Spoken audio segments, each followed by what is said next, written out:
Let's talk about the paranasal sinuses. There are 4 paranasal sinuses: the frontal sinuses, the ethmoid sinuses, the maxillary sinuses, and the sphenoid sinuses, and they are named for the bones in which they live. So let's go ahead and look at those bones. This is the frontal bone right here, and the frontal sinuses live in the most anterior part of the frontal bone just above the orbits.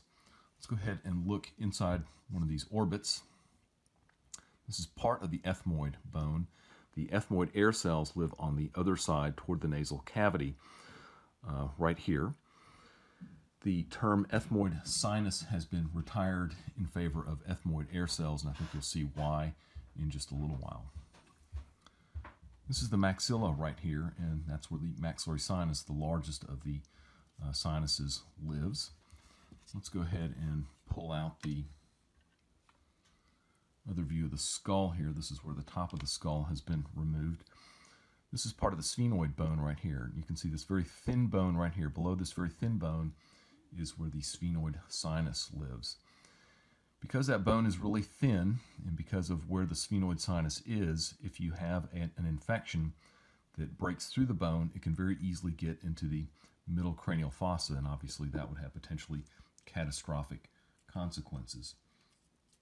Let's go ahead and see if we can light those up and bring out the sphenoid sinus a little bit better. I think you can appreciate that the bone there is indeed hollow.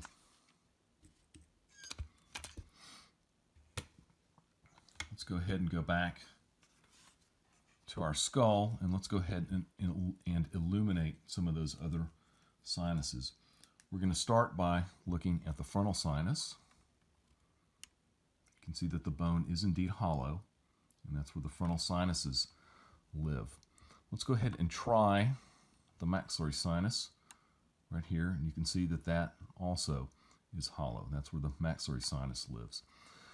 The ethmoid sinus is a little tricky to light up. Remember I said that they were the ethmoid air cells. You can see that indeed they do look kind of cellular, so those are the ethmoid air cells right there. All of the sinuses ultimately will drain into here, which is the nasal cavity. Thank you.